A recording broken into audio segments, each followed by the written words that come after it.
Guys, tignan mo, pag galing talaga Saudi, mayroong egg sandwich. May palaman. Kasi galing siya sa Saudi.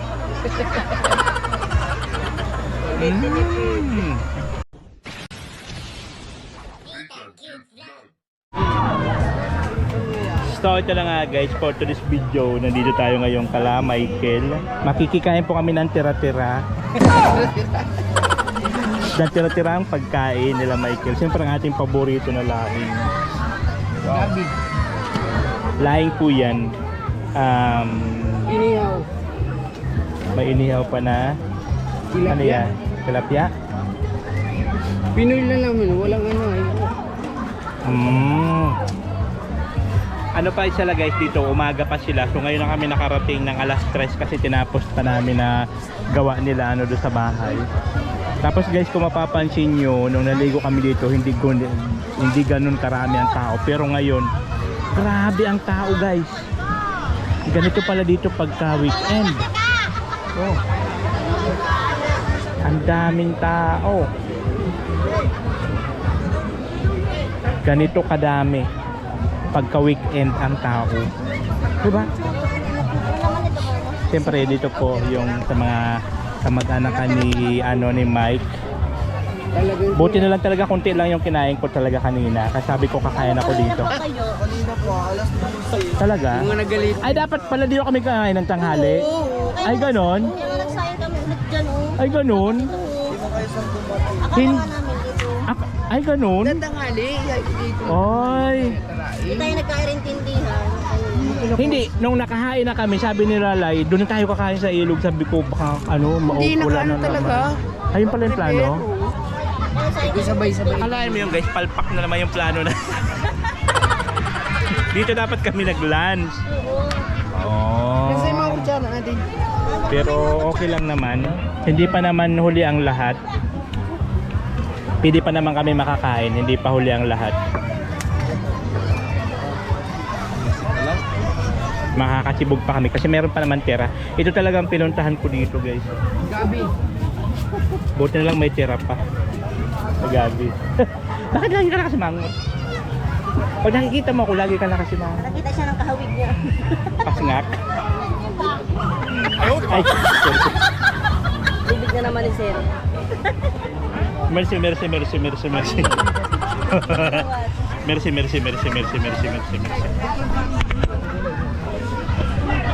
Ikaw dito ka lang ha. Maghanap buhay tayo dito.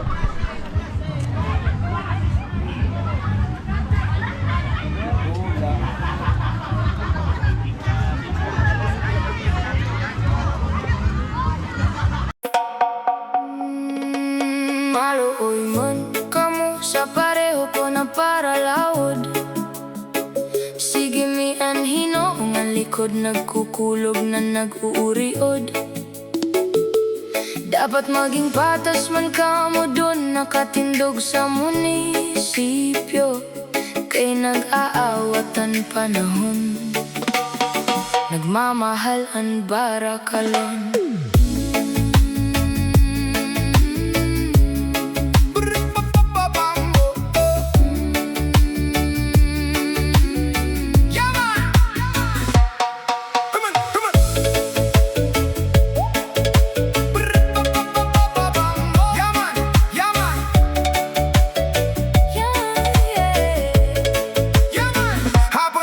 Nakapreparar na kami, sarabay magpalaod kami mga larga.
patas ang presyo.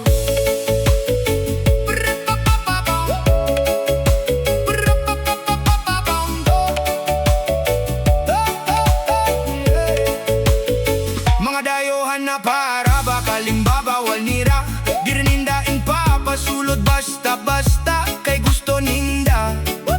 Sinda lang makakwarta. Siram san buhay. Ano man kami na may pamilya, na nag-aasa na may sulodan na mo pitaka. Sabi pa ko no wara para bakal, Nagbubuwa lang yun. pero balita pag-aaga igwa para bakal. Kaya kami naglalawod maski nagbabagyo, nagbabatak sa hikot maski nagsusubas ko. Kaya pag naghahangin-hangin, diri mo maaraman sa aga. Kung may barahera busong, Siya san masa isda nagkakarasa. Sayangan grasya. pwera busong. Boses san bungto. Kayan hustisya. Wara sa merkado. Pwera busong. Diri na tama. Kami ang gutom. Ni Sinda may gana. Pwera busong. Bation man kami niyo. Dapat maging patas ang presyo.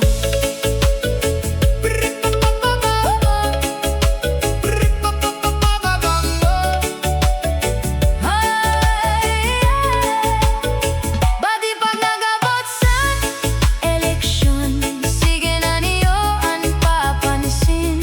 Tama na, makamarit na, kay sinabi, Makamarit na, kay sinabi, makamarit na, kay sinabi, makamarit na.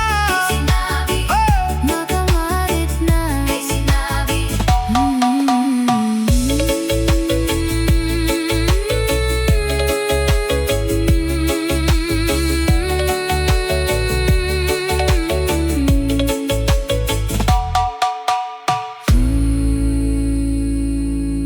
Man sa bulan, may sariling klase. Pag-abot sa tanghali, gutom na ang lawak. Di na maganap, diyan ka na tumapak. Sa mga tindahan na puno alag. Ang tawag dyan, lawlaw. Barato pa, busog pa. Sari-sari ang putahe, mapili ka. Pwede idugang, pwede bawasan. Basta ang sabi mo, may dagdag pasan. Lawlaw sa bulan, masiramon. Pwede ipare sa kanon, busog na ang tiyan. Lawlaw sa bulan, sarap talaga. Dahil ka magsisibalik-balikan mo pa. Oh, lawlaw masiram. Sa bulan sosogon, dyan ka magpapaya. Good vibes, good food. Mabuhay, mabuhay, mabuhay, mabuhay, mabuhay, mabuhay. Yeah! Walawlaw, oh, oy, masiram hat. Sa bulan si Isabel, ka magpapaya. Good vibes, good food. Mabuhay! May adobong tokwa, may luto na gulay, may karne, may isda, pwedeng isabay. Ang sabi sa iba, leftover daw, dainin da aram, special yan pag ininitan na. Presyo ay barato, lasa ay de kalidad. Sa mga taga-bulan, yan ang kinagisnad.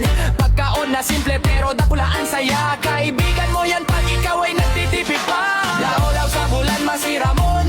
Pwede ipare sa kanon, busog na ang tiyan. Lawlaw sa bulan, sarap talaga. Dahil ka magsisibalik-balikan mo pa. Oh, lawlaw masiram na.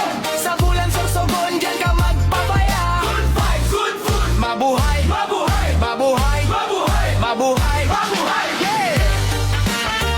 Oh, lawlaw, ay, ay, masiram ha. Sa bulan sosogon, dyan ka magpapaya. Good vibes, good food, mabuhay. Yeah! Lawlaw, taga-bulan kami. Matatamis ang ngisi, pagkain ay masarap. Eh. Guys, tignan mo, pag galing talaga Saudi, mayroong egg sandwich. May palaman. Kasi galing siya sa Saudi.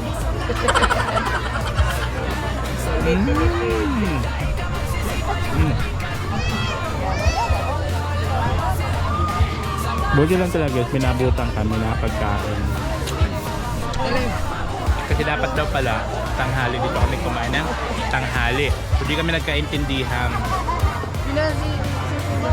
Chat na nga ako kasi Oo. Wala. Hindi kami nagkaintindihan. Pero okay lang, mahalaga. Meron kami nabutan. At siyempre, meron ko nabutan na laing. Yun ang pinaka-importante doon. Wala akong pakialam dyan sa karni-karni. Basta dito, maabutan ko sa laing. Ito naman masarap siya, kaya lang di ako pwede. Yung mga hipon-hipon, yung ano, alimasag. Bawal yan sa ano mo, sir. Hindi. Agnas na baga ako kasi sobrang init. Di pag-uwi namin sa ano, pag-uwi namin sa Tralala. Ulo na naman niya. Inaagdas na naman ang iyong lingkod. Ay, naku lang. Guys, ang pangit naman itong gawa nilang ano, palaman. Ayun ba? Sino bang gumawa nito? Ano lang to, mayonnaise lang sa itlog na halinaga mo na? Century 2 na, sir. May century to. Ano ba to? Mga pagkain ng mahihira. Walang mo lang. Mga klase pagkain to. Oh no! Mga pang-difficult na pagkain. Sus, ginula man. Sa pa-difficult.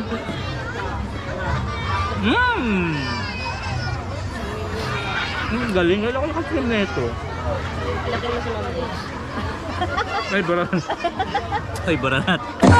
Pagkain ng mga difficult, hindi kayo nito kumakain kasi mga rich kids kayo. Ayun ba?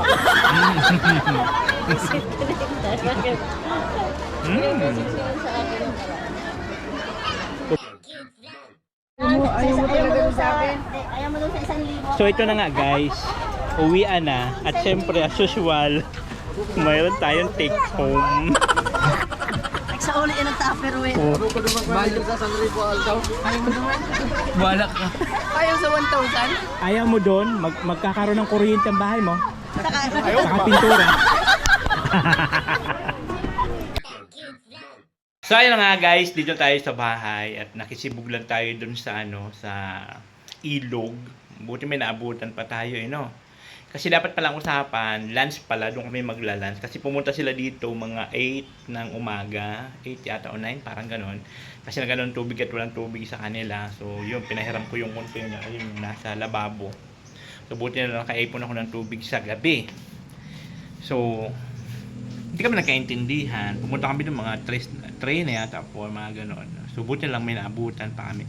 So pagdating ko dito, bago ako maligo, at siyempre kailangan kong maggamot, nagligo muna ako. Ito, tinanggal ko na dito ang ating hanikiluwa. Sumisa na lang dyan yung kainan niya, yung inuman niya, kainan niya. Kasi dito yung nakapwisto eh. So linipat ko na siya dito. Ayan. So yung mga dito, mga abubot, mga karton-karton, saka yung mga ibang gamit ni Diyos, linipat ko na po sa lababo. Kaya dito na siya. Ayan na siya, oh. So wala na ganong gulo-gulo. Ayan na lang yung ng sapatos. Yung banig, dyan talaga yung banig kasi nga yun, pag napunta yung mga friend ni Diyos, wala man ibang mapaglagyan. Yun. Nasa sulok naman siya. Hindi naman sakit pag may bisita ako halimbawa na dito. Hindi naman makikita yun kasi hanggang dito lang naman yan sila. Ayan. So ito nilagyan ko siya ng sapin guys kasi dyan po ako natutulog sa gabi kasi super init po sa loob ng kwarto. So dito lang ako binubuksan ko lang yung mga bintana, tapos electric fan, goods na, napaka-presko na. So napakaliwalas na, di ba? Napakaliwalas niya na wala nang gulo-gulo. Ayan. So ganda-gandahan na. So maraming salamat po. Yun pala guys. Meron sa akin nag-send ng GCash. So nalaman ko na po kung sino siya yung nag-send ng GCash. So maraming salamat po. Ayaw po niya magpa-mention ng pangalan. So thank you so much. Para daw po yun sa kisame ng aking kwarto. Ay salamat. Thank you so much talaga. So, may mga blessing talaga na rin. Actually, pag nagbablog naman po ako, hindi naman ako sa nagpaparinig, hindi naman po ako sa nambuburaot. So, sinasabi ko lang po yung sitwasyon. So, ngayon, pag mayroong nagbigay, salamat, pero hindi po intention ko niya na para magparinig, para may magbigay, hindi po. So, pinapakita ko lang sa iyo yung sitwasyon. Sinasabi ko man na pag-iipunan ko yan sa diba, pag nakaluwag-luwag. So, nasa kanila na lang yun sa mga negative mag-isip na sinasabing nang buburaot na naman ako. So, hindi po. So, nasa tao na lang po yun kung magbigay o hindi. Basta ang intention ko lang naman is ipakita kung anong sitwasyon ko dito sa bahay. Kasi siyempre, vlogger ako eh. Para mayroon akong content, lahat ng mga bagay-bagay na kung anong ginagawa ko dito sa bahay, di ba? Yun ang kinokontent ko kasi wala pa naman tayo pang charity. Di ba? Although may mga nangako naman sa akin na susuportahan ako sa charity. Andyan po si Sir Chris, saka ni Madam New York, pa nag-start na po kami. So, kinausap ko na rin si John Carl. Sabi ko, kaming dalawa ang magsasama kasi mas kabisado niyan lugar dito. Kasi taga dito talaga siya. Legit siya taga dito. Saka mas maganda po talaga mag-ikot-ikot na mayroon kang kasama taga dito para just in case, di ba, kakilala siya. So, marami siyang tinuro sa akin na pwede namin puntahan, na pwede namin i-vlog pag mayroon na pong budget.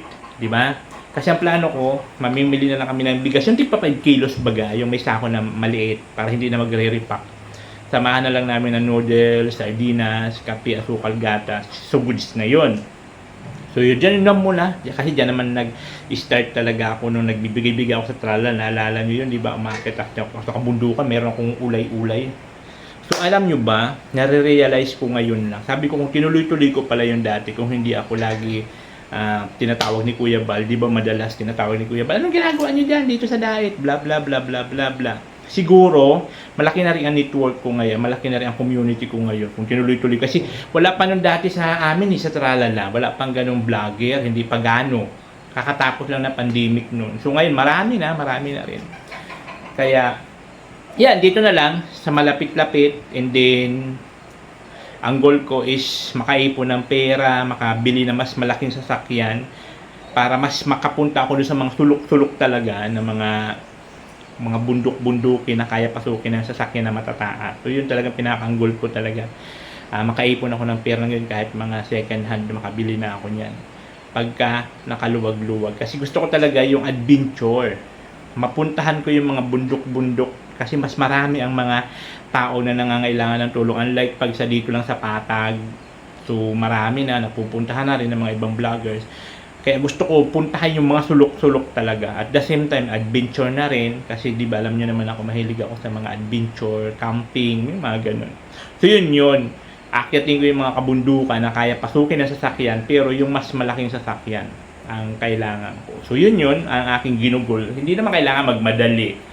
Darating ang panahon, makakaipon yung kapaunti-unti. So maraming salamat sa inyong lahat, sa lahat na sumusuporta, sa lahat na nagtitiwala, especially po doon sa mga nagtitiwala sa pagpaabot ng kanilang pera doon sa ginagawa nating Buraot Charity. Kasi siyempre laking pasalamat din ako na kahit hindi nyo ako kilala personal, nakikita nyo lang ako sa vlog, so pinagkakatiwalaan nyo pa rin ako na iabot yung pera nyo sa akin, ipadaan yung pera nyo sa akin para makarating dun po sa ating beneficiary na pagtutulungan. Kaya ngayon tuloy-tuloy pa rin tayo sa ating pagbuburaot para po sa bahay nila live. So ayan po, maraming salamat po sa inyong lahat. So agnas na naman ang yung lingkod, kaya kailangan ko magligo at mag-apply ng gamot.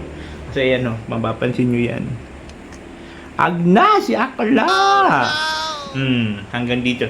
Pag napabayaan ko kasi yan, hanggang baba na yan, hanggang dito na yan siya, hanggang magano na sa katawan ko. Kaya kailangan ko talaga magkaroon ng aircon dito sa kwarto ko. Kaya yun, salamat po kay Madam Anonymous, kasi ayaw niya magpabanggit ng pangalan, na binigyan niya pa ako ng pangkisame. So pag nakaskisamihan na yan, mag-ano na pa ako ng aircon. So paunti-unti lang matutupad din ang ating mga pangarap. Pero kung wala lang po talaga, kung sabihin ng ibang arte-arte ko, ba't kailangan mo ng aircon? Ba't kailangan mo ng ganyan? Kasi nga po, sa mga hindi nakakaalam, alam nyo naman ang iyong lingkod, ayoko po agnasin ako sa sobrang init. Tulad nito, ayan yan ang itsura ko. Diyos ko, day! Pag inaagnas ako, ganyan na itsura ko, sobrang hapdi niyan, guys. Kung may idea kayo sa psoriasis, buti nga naagapan ko, unlike sa iba, na buong katawan. Diba? So, buti lang ako naagapan ko yan siya. Kasi meron akong gamot na may-maintain ko siya. Pero pag dumating sa point na ganyan na ang aking psoriasis, grabe. Mahapdi na makirot na makati-kati. Na dugo-dugo man yan. Diba? Pag nadilat ako yan sa umaga, hindi ako pagising ko sa umaga, hindi agad-agad ako niya makadilat. Kasi dito, dumikit na yan sa. Nagdirikita na yan. Hindi ako makadilat. So, kailangan ko muna sa basain ng tubig para lumambot. saka na ako makadilat. Kasi di rin ako makakain ng maayos, hindi ako makapagsalita ng maayos. Kasi yung dito, kasi puro na yung sugat-sugat eh, mapupunit yung balat. Hindi ako so ang ginagamit ko dati, yung maliit na kutsarita, ganun lang, ganyan. Kasi pag magnganga ako, mapupunit. Tak! Ay, ang hapdi. O, ganun. Kaya, siyempre, ako rin nag-iingat din ako sa sarili ko. Kasi ako rin lang naman magsasuffer bandang huli. Kaya yun yung talaga, ang pinakang ko talaga. Kasi pag nag-ano ko ng gamot, kailangan ko mag-ano ng aircon. So, buti na lang nakakabit na yung aircon doon kay Diyos.